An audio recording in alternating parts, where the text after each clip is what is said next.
L'UNIM, l'Union nationale pour les intérêts de la médecine.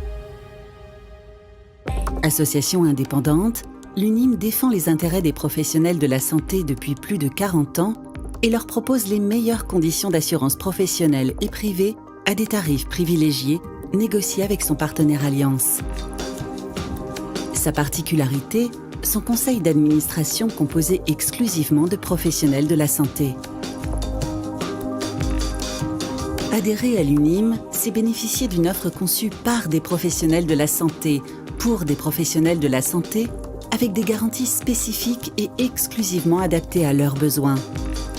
Prévoyance, complémentaire santé, assurance de prêt ou encore protection de l'exercice en groupe. Les adhérents de l'UNIM bénéficient également d'un bouquet de services innovants, parmi lesquels une garantie d'assistance et de services très complète, ainsi qu'une protection juridique vie privée, vie professionnelle.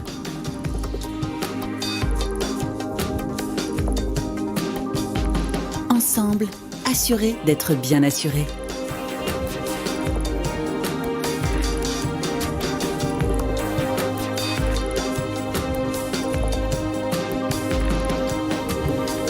Bonsoir messieurs, bonsoir à tous. Merci de nous retrouver pour ce nouveau numéro de la 7e saison des Mardis de la Santé, organisé par Medscore, l'Observatoire des tendances santé-sport, pour son partenaire l'UNIM, l'Union nationale des intérêts pour la médecine.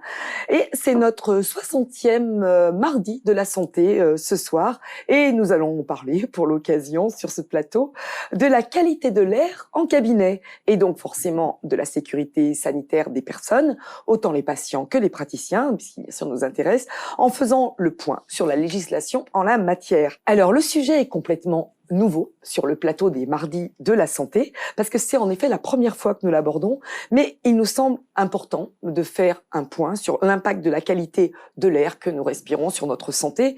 Et quand on pense à l'air que l'on respire, cela ne concerne bien sûr pas que l'air extérieur, au final minoritaire dans notre vie quotidienne au prorata du temps passé, mais beaucoup, essentiellement l'air intérieur, dans l'habitat, les locaux d'habitation, mais aussi tous les espaces couverts communs. Que savez-vous vraiment des risques que vous prenez et vous faites prendre à votre patientèle?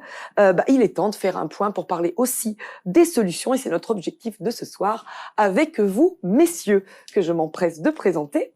À ma droite, Manuel Rosa Calatrava, bonsoir. Bonsoir. Donc vous êtes virologiste, directeur de recherche à l'INSERM, co-directeur du laboratoire de virologie et pathologie humaine VIRPART et directeur associé du laboratoire Respivir. Également directeur de la plateforme de recherche technologique Virnex. Je vais m'arrêter là, juste dire rapidement que vous êtes cofondateur de plusieurs startups, Signia Therapeutics, Vactel, Virexpert, et également professeur associé à l'université Laval. Finalement, j'ai presque tout dit. Mais toi, tout à fait, vous faites encore plein d'autres choses. Sébastien Vacher, à ma gauche, bonsoir. Bonsoir Nathalie. Vous êtes donc microbiologiste, fondateur dirigeant de Conidia Conifi, qui se présente comme un laboratoire expert indépendant. Alors, suite à un doctorat en phytopathologie en 2002, vous avez créé la société Conidia, consacrée aux relations entre les micro-organismes avec un focus sur les champignons et leur environnement. Les spécialités sont la qualité microbiologique de l'air, ce qui tombe plutôt bien ce soir. Ça tombe bien. Pas tout à fait un hasard, mais ça tombe quand même très bien. La résistance des matériaux de construction à la croissance microbienne et la résistance aux maladies des cultures. Tout à fait. Olivier Moyen, bonsoir. Donc vous êtes fondateur et dirigeant de l'Ode Air. Donc on entend air, on se dit qu'on est aussi bien dans notre sujet de ce soir. Alors vous êtes ingénieur de formation. Le goût pour l'entrepreneuriat vous a poussé aux USA pour revenir avec un MBA. Le 8 décembre 2006, 8 décembre ça ne s'invente pas, donc jour de la fête des Lumières à Lyon, vous avez lancé highlightyou.com, premier site de e-commerce français dans la lumière. Le succès est au rendez-vous, vous développez plus de 300 marques, 70 000 solutions, création de ciel, centre d'innovation et d'expertise lumière. Après le rachat du groupe EasyLum, vous accélérez la fabrication et la R&D en interne. Et virage avec la pandémie, la société franchit une autre étape, puisque vous allez développer une innovation de rupture avec la LOD Air, qui désinfecte l'air grâce à la lumière. Exactement. Notre programme de ce soir, donc nous allons parler de normes et de législation, du contexte sanitaire lié à la surveillance de la qualité de l'air, de la prise de conscience et des solutions attendues, qui évaluent, comment, et enfin, quelles solutions semblent-elles les plus prometteuses, adaptées à la taille du cabinet. Un mardi de la santé dans lequel on va donc essayer d'apporter aux thérapeutes un éclairage sur un sujet rarement abordé ici, mais amené à devenir de plus en plus important en faisant un tour d'horizon des solutions disponibles et des normes à venir. Mais avant d'entrer dans le vif de notre sujet de ce soir, nous accueillons sur le plateau Émérance Marollet, qui représente pour nous notre partenaire l'UNIM. Émérance, pouvez-vous nous rappeler ce qu'est l'UNIM et quelles sont ses missions, s'il vous plaît? Bonsoir Nathalie. L'Union nationale pour les intérêts de la médecine est une association confraternelle à but non lucratif créée par des professionnels de santé pour des professionnels de santé. L'association s'est donnée pour mission de protéger ses adhérents en leur proposant des couvertures en matière d'assurance prévoyance, emprunteur, protection de l'exercice en groupe et complémentaire santé spécifiquement adaptés à leur profession. La deuxième mission de l'association est de négocier des services auprès de son partenaire assureur, Allianz, partenaire depuis 25 ans. Donc, pouvez-vous prendre un cas pratique pour nous aider à comprendre, s'il vous plaît? Un cas pratique. Prenons l'exemple d'un masseur-kinésithérapeute qui exerce en société d'exercice libéral. Une partie de sa rémunération est constituée d'une rémunération de gérance et cette rémunération de gérance va être de l'ordre de 6 000 €. En cas d'arrêt de travail, le masseur-kinésithérapeute percevra de son régime obligatoire, la Carpinco, un petit peu plus de 1 500 €. Ce qui fait qu'il a une perte sèche concernant du coup le maintien de sa rémunération. De la même manière, il partage des frais professionnels avec son associé qu'il aura exclusivement à sa charge puisque le régime obligatoire n'intervient pas en la matière.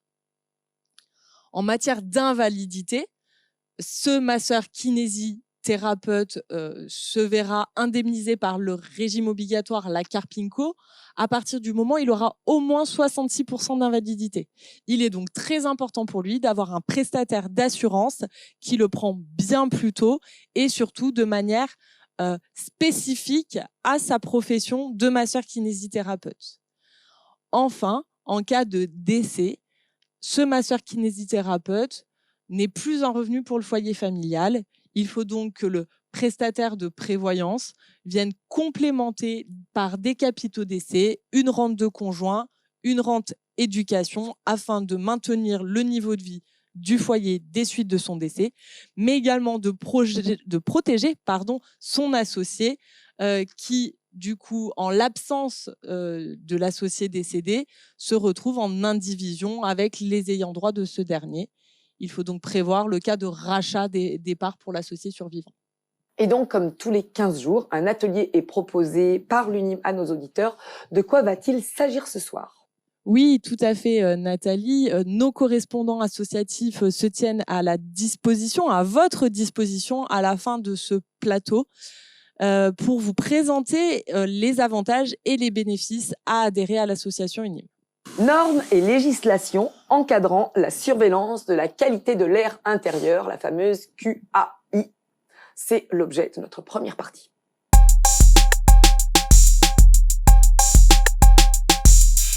Alors, la première étape qui va aussi permettre de renforcer la prise de conscience est le diagnostic, les mesures, les chiffres. Et dans cette partie, on va parler de bons d'essai, de mesures scientifiques indiscutables et naturellement, je me tourne vers vous. Manuel Rosa-Calatrava, la crise sanitaire liée au SARS-CoV-2 a donné l'alerte, mettant le monde en état de choc. Le sujet de la qualité de l'air s'est trouvé sur le devant de la scène. On a découvert le travail des virologistes et la crise passée, les consciences sont-elles durablement éveillées ou le contexte infectieux doit-il, ou en tout cas devrait, préoccuper chacun? Ce qu'il faut bien avoir en tête, c'est qu'aujourd'hui, on n'a pas la capacité, en temps réel, de capter des virus, des bactéries ou des moisissures infectieuses dans les environnements confinés, que ce soit des ERP, des cabinets dentaires, les salles de classe, etc., etc. Ce qui fait que, ce que disait Olivier, hein, ça nous pose un vrai problème pour être en capacité de réagir et d'améliorer la qualité de l'air intérieur. Alors, pourquoi on parle et on fait ce focus sur la microbiologie? Parce que, on l'a vu, vous l'avez rappelé, la pandémie a sensibilisé la population au risque tant sanitaire qu'économique et voire sociétal de pandémie de virus respiratoires. Mais on est, encore une fois, ce que je disais, constamment exposé à ces risques, mais de plus en plus. Quelques chiffres à rappeler. La grippe, par exemple, alors qu'il y a plusieurs vaccins sur le marché, des antiviraux. En France, c'est entre 5 000 et 15 000 décès par an. Mais c'est aussi 4 millions de journées de travail perdues, ce qui impacte considérablement nos sociétés. Le SARS-CoV-2, ça a été plus de 150 000 décès. Les soignants ont été extrêmement touchés, et quand les soignants sont touchés, eh bien, ils ne peuvent plus soigner. Et ça a des répercussions importantes. Et les pneumovirus, parce que c'est aussi d'actualité, responsable des bronchiolites, eh bien, ça a des impacts aussi très, très forts, notamment sur les nourrissons.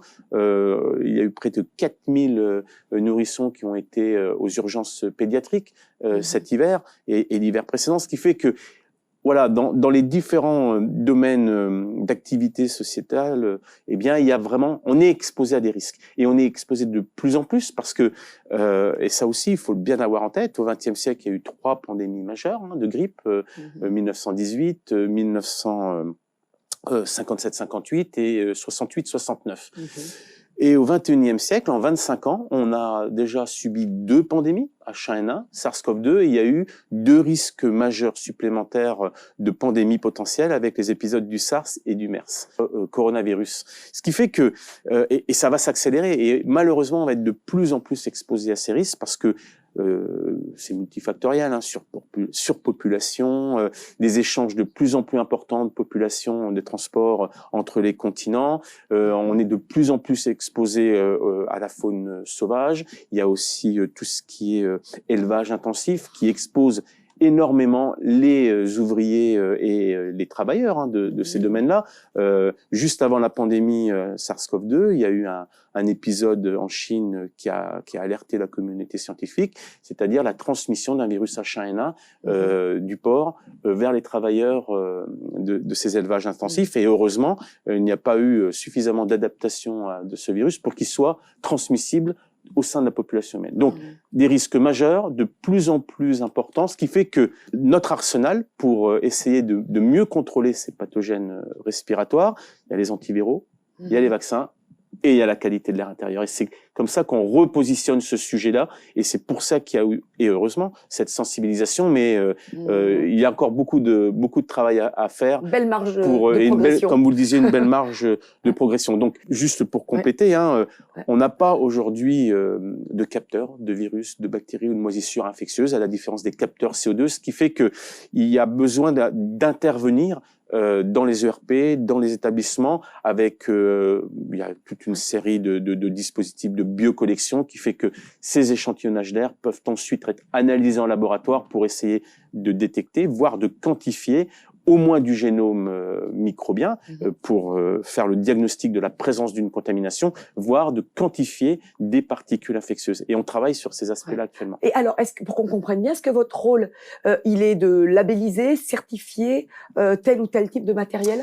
Il n'y a pas de certification ni de labellisation aujourd'hui, puisqu'il n'y a pas le contexte réglementaire qui est associé. Par contre, il y a effectivement la volonté de beaucoup d'industriels, que ce soit des grands groupes ou des petites sociétés, de véritablement caractériser les performances de leur technologie et puis surtout maintenant d'être accompagné pour le mode de déploiement de ces technologies, de ces dispositifs dans les environnements réels. Donc le continuum, l'offre de technologique de Virexpert aujourd'hui, elle se résume en 4 blocs.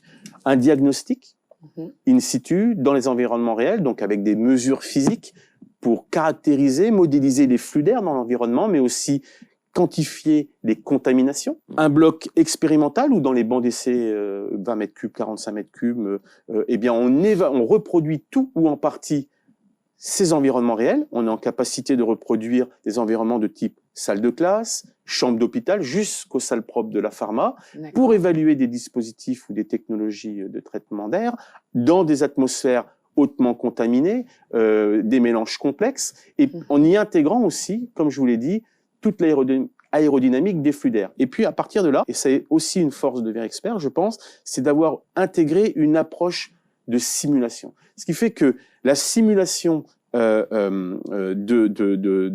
l'environnement expérimental qui a donné des données réelles en termes d'abattement viral, eh bien cette simulation, elle permet de faire de l'extrapolation et de proposer un mode de déploiement qu'on considère optimisé dans l'environnement réel ciblé. Et ça, c'est véritablement la marge de progression qu'on avait visée, parce que, à date, à ma connaissance, personne n'est en capacité aujourd'hui de proposer un mode de déploiement spécifique, optimal, dans un environnement réel tel qu'il soit. Et ça, c'est la proposition technologique de VirExpert. Olivier, en quoi ont consisté les tests réalisés? Alors, d'abord avec le laboratoire Philips pour faire de la modélisation, puis avec la plateforme Virpat que vient de présenter Manuel. Alors, quelle était la question posée et les résultats obtenus?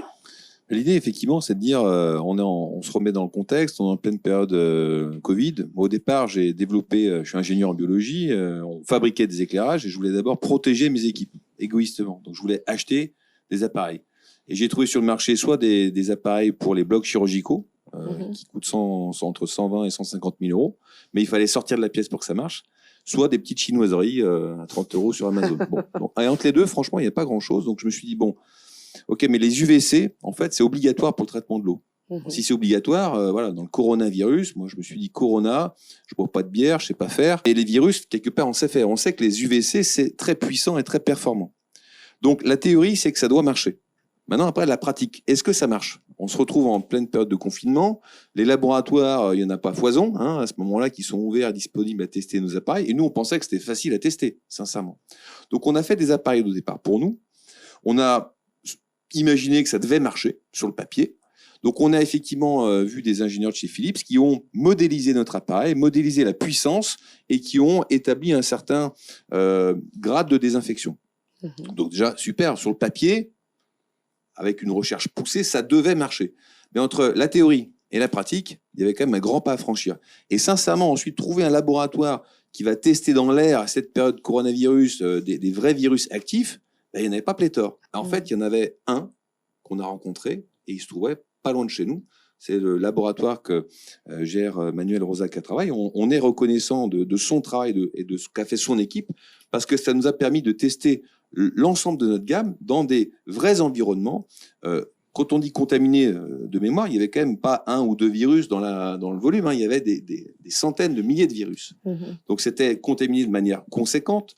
Ils ont réussi à le faire sur différents variants. Ouais, mais dans l'air, finalement, il n'y a pas qu'un virus qui va m'ennuyer. Il y a peut-être des bactéries, il y a peut-être d'autres germes. Donc, on a fait effectivement aussi sur des mélanges complexes. Et nous, en tant qu'industriels, c'est quand même une vraie différenciation de dire, voilà, notre appareil, c'est pas en théorie, ça marche. En pratique, ça fonctionne. Il n'y a pas 50 solutions pour le faire. C'est des sociétés comme Virpat qui aujourd'hui permettent de faire ces tests-là. Qui est un consortium qui a été lauréat du plan France 2030. Alors, de quoi s'agit-il? Quel est l'objectif de cette filière sur la qualité de l'air? Alors, je me permets juste de prendre ma petite note parce que j'espère, c'est un acronyme, mais il n'est pas si facile que ça à retenir. Donc, j'espère... Je le fais, c'est gestion et prévention des risques de contamination microbiologique et virologique pour une meilleure protection et une meilleure qualité de l'air intérieur dans les environnements confinés. Globalement, c'est quoi? C'est d'essayer effectivement de faire progresser en fait toutes les connaissances qu'on peut avoir sur ce domaine de la qualité d'air. On a bien compris que il y avait pas mal de choses sur la partie chimique, puisque c'est aujourd'hui c'est ce qui est fait, on peut mesurer assez facilement chimiquement. Microbiologiquement, il y a encore tout à faire. Et donc, le but vraiment de ce projet, j'espère, c'est de vraiment créer une filière qui va de la détection des micro-organismes, de la validation d'efficacité de systèmes épurateurs d'air, jusqu'à comprendre un petit peu tout ça. Et surtout, après, le contexte normatif, c'est aussi de développer des normes, justement, pour améliorer cette qualité d'air. Et c'est de développer des normes plus spécifiquement sur des technos. Voilà, on peut dire, tiens, On sait que potentiellement la photocatalyse pourrait être quelque chose qui fonctionne, mais est-ce que ça fonctionne vraiment? Eh ben, il faut créer une norme pour vérifier ça. Donc il y a vraiment tout un contexte aujourd'hui là-dessus. Et ce projet, j'espère, donc c'est un vrai consortium avec des entreprises de la région Auvergne-Rhône-Alpes pour aller beaucoup plus loin sur tout ce qui est la qualité microbiologique de l'air intérieur. La force de ce consortium, c'est de mettre d'avoir mis en synergie beaucoup d'expertise et de compétences. Oui. Où il y a 3... C'est un consortium public-privé, comme l'a dit Sébastien, avec la société Conidia, la société Virexpert, la société Imebio et le laboratoire de recherche académique que je pilote, Virpat. Et notre force, c'est d'avoir mis en synergie des compétences et des expertises multidisciplinaires, que ce soit de la science des matériaux, de l'expertise dans les environnements confinés, de la microbiologie, de la virologie, de la mécanique des fluides. Vraiment, l'objectif, il est de proposer une solution complète, la plus complète possible, pour essayer d'améliorer la qualité de l'air intérieur en contrôlant mieux les transmissions aéroportées. Et ça, c'est tout l'enjeu. Et pour le coup, on peut à la fois remercier la région Auvergne-Rhône-Alpes qui finance ce consortium, tout comme l'État via la BPI et la métropole de Grenoble. Là aussi, ça a été pour le coup un bel exemple de mise en synergie de différents acteurs institutionnels dans notre région. On a l'ambition effectivement de créer, comme le disait Sébastien, une filière d'excellence à visée internationale dans notre région. Merci beaucoup. Est-ce qu'on a le temps pour une dernière petite question sur cette partie? Rapidement, comme Sébastien, Conidia Conifi se présente comme un partenaire expert dans l'évaluation et le contrôle de la contamination microbiologique, moisissures, levures, bactéries et algues. En tant que laboratoire conseil indépendant, qu'est-ce que vous proposez? Alors, de manière très pratico-pratique, aujourd'hui, on est amené à faire beaucoup d'audits et donc, en fait, d'accompagnement sur mesure vis-à-vis des clients. L'idée, c'est de comprendre justement qu'est-ce qui va pouvoir dégrader une qualité d'air intérieur. Ça va être un client qui a un dégât des eaux, ça va être un client qui a fait des travaux et qui se trouve pas bien. C'est toutes ces choses-là qui fait qu'aujourd'hui, on essaye d'analyser, on essaye de comprendre pour derrière donner de manière tout à fait indépendante les meilleures solutions par rapport à cette amélioration de la qualité d'air microbiologique. Alors, on a pu le voir dans cette seconde partie, on dispose de tests de plus en plus fiables pour évaluer, mesurer, ce qui va permettre de sélectionner les techniques les plus efficaces pour assurer une meilleure qualité de l'air intérieur. Alors, après avoir vu comment on les met à l'épreuve, voyons quelles solutions et ou techniques sortent du lot et sont les plus prometteuses. C'est notre 3e volet et on en parle juste après le message vidéo de notre partenaire l'UNIM.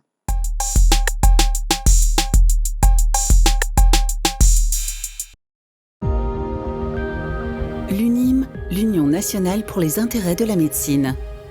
Les adhérents de l'UNIM bénéficient également d'un bouquet de services innovants, parmi lesquels une garantie d'assistance et de services très complète, ainsi qu'une protection juridique vie privée, vie professionnelle.